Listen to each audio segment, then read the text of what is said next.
got some MacBooks, and there was some, quite a lot of interest from the students using those devices. And then getting some iPads last year, which took off in a great way. I mean, everybody wanted to use them. We had 24. So this year, with the Tarrant partnership, we decided to go ahead and get more iPads. We got 12 for the staff, so they would each have their own. And then we got another set of 30 for this building, which is in the cart over there later if you want to see that. So that's specifically for the middle school students with their own apps on it. And then the cart we did have here in this building for sign out for all of the grades, we moved to the other building, and that's specifically for the elementary school. And that we filled up to 30, so that there's 30 iPads there that they can use and not to be transporting back and forth between buildings. So the iPads, they've been a huge success.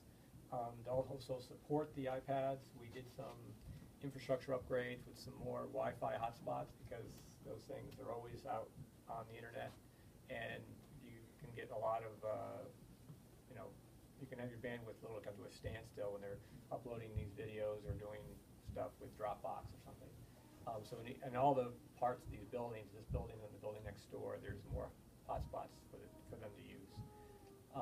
We also purchased this Wi-Fi black and white color printer right here. So occasionally when they finish a project and they want to do a printout from their iPad or the MacBook, they can print right to that. And that was it on this current purchase. But we also purchased quite a few apps for use, because the free apps are pretty good, but there's many that you need to buy to do more. And the students, across all grade levels, as far as I can see, love using the apps. And it's you never get bored with them, and there's always more to get. I think Monica takes a lot of maintenance on them, and I think we have 80 or something on we have 80 apps on the iPad. So it's a lot of apps, and but that gives them a lot of diversity of what they're going to do in their day, part of whatever class they may work with. Great. Yeah. Thank you. So now I'm going to let our representatives here from the Tarrant Institute take over, John and Meredith. And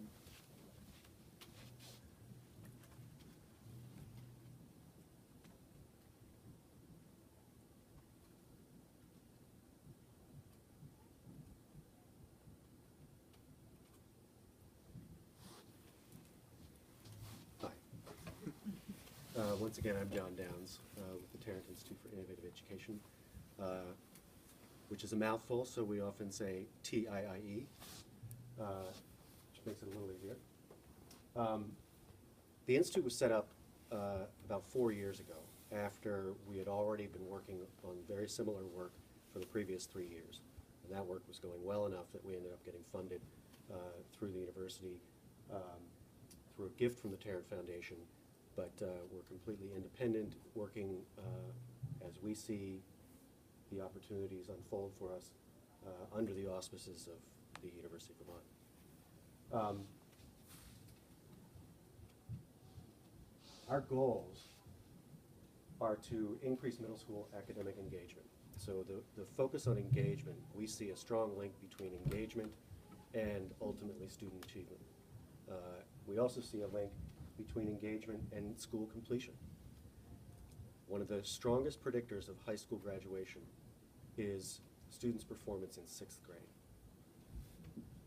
And we take that to heart. So we think that while a lot of attention and focus and parental angst is directed at the high school experience, because that can also shape a student's future, it's in the middle school that we think is one of the strongest predictors. So a positive, engaging experience in the middle school can set a kid on a trajectory where schooling matters, schooling is enjoyable, and they continue to pursue schooling. And then we also think that there's a disconnect in too often in schools. And I think what you were hearing just a moment ago was some really promising approaches to addressing that disconnect. The disconnect between the school culture that students typically experience, especially in the last 10 years, say, not to mention the years before, and the technologically rich culture that surrounds them. So we see these things all fitting together, that if we can bring technology into the schools in a purposeful way, it can make a dramatic difference for students. We draw heavily on the notion of effective middle schooling. So there's a field of education and education research dedicated to middle schooling, and that's our guide. So those principles include a whole range of strategies and approaches that address the needs of the young adolescent specifically, not to be confused with later adolescence or early childhood. So there's this special time, and there's research that suggests that there are special strategies to go with that time. Technology integration is a burgeoning field. The research is expanding dramatically, and some of the principles and tenets and concepts that were just mentioned in terms of the purposes and some of the strategies that can be put in place to be effective with technology integration. We know those things more and more every day. So we know how to do it with purpose and efficiency and effectiveness. One of the ways to get at that is with student involvement and voice. So in many respects, we're inventing a new way of teaching and learning in schools with all this technology infusion. And who better to give us feedback and guidance on whether it's working or not than the students? So we emphasize the need to solicit their input. Was this lesson engaging for you? How might it be more engaging? Tell us what you would like us to do with technology. That's an important dialogue, more important now in terms of the changes in education in this rapidly changing environment than we've seen in the past. All three of these things interact in very powerful ways. So when we've seen the greatest benefits to students, it's when they've had a voice and we've been able to hear that voice, their teachers have heard that voice, when the technology integration is there, both in terms of hardware and the professional development that goes along with it, and they are targeting core principles of effective middle grades practice.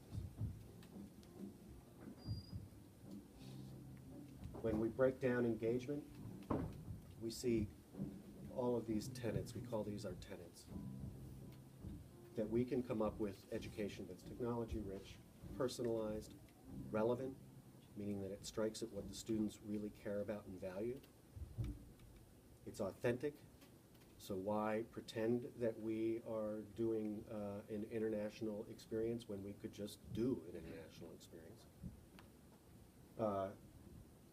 That it engages diverse perspectives, and that it be active, that the students can actually act in the world. And when I hear the references to this school's mission and its values, I see that sort of action, that they can act out those values, and that's what we mean.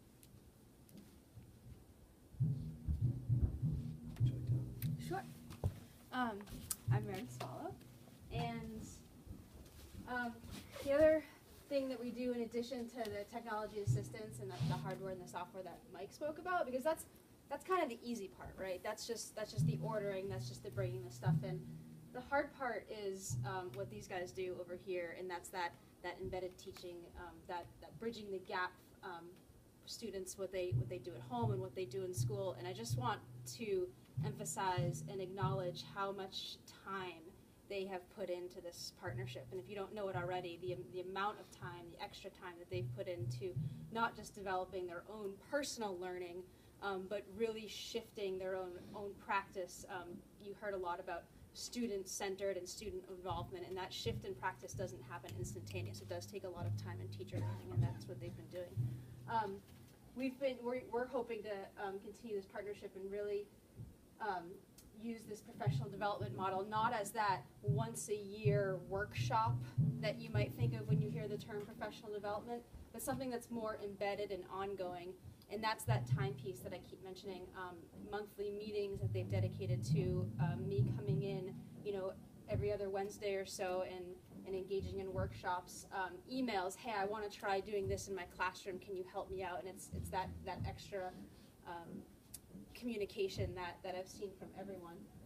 We also offer the opportunity for graduate coursework through UVM, again, another additional way to increase the development and teacher learning And we also really encourage and push conference and workshop attendance and participation and presentation. I know a couple of teachers are probably tired of me emailing them saying, hey, you're doing really great things in the classroom. Go present somewhere and show people. That I really encourage people to do. And again, that speaks to the time and the commitment that the faculty here at Mater Christi have already put into this partnership. And we haven't been working together very long, but it's been pretty amazing what they've done so far. There's an ongoing support piece. It's not just Mater Christi in a bubble. It's also the other Catholic schools in Burlington, as well as the public schools, and as well as moving out from the state of Vermont in that global connectivity. You spoke nicely about it in terms of art, and it's not just connecting content, but it's connecting the teachers and the practitioners as well. And luckily, technology has allowed us to do that. That your students aren't just learning from the person that's standing in front of them, but they're learning from a lot of other people in the global community. But with that, when we talk about learning from the global community, with this increase of access and technology, there becomes a different element of responsibility that we're not necessarily used to. And that's where this idea of digital citizenship comes up from. And I want to emphasize that the digital citizenship piece that your students are being exposed to and learning, it's not something that should only come from the teachers. It's not something that should only come from home. It shouldn't come from one place. It's a partnership from everyone involved in the student's life. So it's a partnership between the students, the teachers, the families, and the community. And it's not just this community that they see every day, but there's also an invisible digital community that students might not necessarily be aware of, and you might not necessarily be aware of. So when something gets pushed out to the internet, you don't necessarily know who's going to see that, but there are people that are going to see that, and that is also part of your community. So really understanding who the students influence and who also influences your students, and really understanding what that community looks like. The faculty have seen this, but parents who aren't aware yet, we pull a lot of our resources from Common Sense Media. I don't know if you've heard of Common Sense Media before. Would it be helpful just to bring up the website quickly?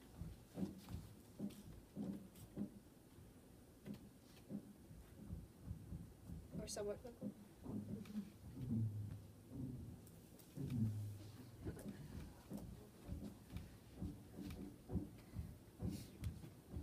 Haven't heard of it, I would strongly encourage you to take the time to go onto this site and explore it. This is one area that the faculty is pulling from. This is one site that we pull from resources, and it's just a lot of great digital citizenship, digital identity, global awareness in the digital world that students and parents and families and communities can use. And the area that I would really encourage you to look at is this Educate Families piece. And there's a lot of great resources for families, videos, tip sheets, all that type of stuff, so that if this whole idea of digital citizenship is new to you, it's a really great place to start. Take 10 minutes and watch a video. Take 5 minutes and look at one of these family tip sheets and go over it around the dinner table or something like that. It's really helpful, and it'll start creating that consistent communication of what your students are hearing in class, and then they get that same message at home. They have a nice breakdown according to age of development. Yeah. So they'll have a K3, 4, 8, and then high school ages. And so they have resources focused on each age range.